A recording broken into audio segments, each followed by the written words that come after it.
Hi everyone, I wanted to talk to you today about funding banks, building societies, crowdfunders, peer-to-peer lenders, private investors.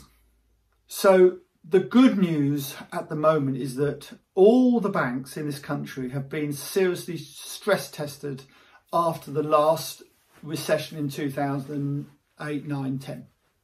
So they're all in very good order. They've all got plenty of money to lend, but remember, that doesn't mean they're going to lend it to you. And the reason for that is over the last 4 weeks, they've ceased lending completely, assessed the situation, and now are starting to come back and offer money again. But a lot of the offers they've already made to people, there's always a bit of a small print that says they can withdraw that offer any time. And guess what? That's exactly what some of them are doing. They're withdrawing the offers and re-offering different terms. And those different terms really mean that, right, if they were going to lend you 70% loan to value, they're now probably going to lend you 60% loan to value. So they're being cautious. And by the way, we need to be cautious too. We need to be very cautious what we're buying. If you've agreed to buy a deal, haven't exchanged on it, then I would certainly look and reassess that and see whether you should still be buying it and whether your bank are going to lend you the same amount now as they were when you agreed to buy it. Even if you've exchanged contracts and legally you've got to complete the purchase. If you really think, one, you can't buy it anymore because the bank won't lend you the money, or it's just not a good deal, you might be worth trying to negotiate your way out of the 10% and say, look, I'll give you the 10% if you let me off. Some will, some won't. It may be that you need to carry on and buy it anyway, but that's just dropping that in the conversation, really. So all these banks are in good financial condition, if you like. So we've got nothing to worry about on that side of it at the moment going forward. What we have got to worry about is them lending us some money. So clearing banks, pretty useless anyway for people like us. They're not really lending very much onto property anyway. If you're with them, well done. You're probably only borrowed 50% anyway, loan to value. Well done. I'm sure they'll continue supporting you doing that. They will give you some interest holidays if you wish, probably. Now, as Vanessa Warwick very sensibly said on Property Tribes on a post there, that, you know, if you don't need to have a holiday loan, interest loan, and by the way, you've still got to pay it, so don't forget that, then don't go for it if you don't need it. If you do need it, get it. So the property banks, as I call them, again, they're not keen on giving any holiday interest from what I can see. One or two have probably.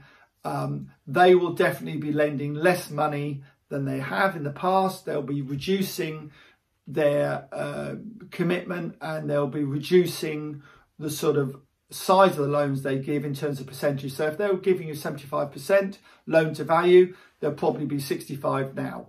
So if you've got a loan with them, check that they can't come and revalue it, by the way, and then tell you you've got to put more money in, or you've got to have a bigger personal guarantee, because they can do that. Don't forget, they won't do that yet, but this continued a long time, they could certainly do that, because they'll say that you haven't got the equity in it they thought you had to start with, because the property's gone down in value. So that's always a bit of an issue, but that won't be to start with, I don't think. To start with, they'll just lend you less than they said they would.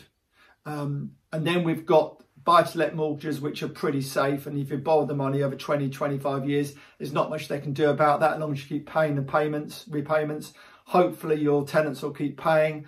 My problem, I think, my worry is that when we come out of furlough, some people will lose their jobs, they won't be able to pay you the rent. So bear that in mind. Anticipate the worst situation and hope for the best with all this situation.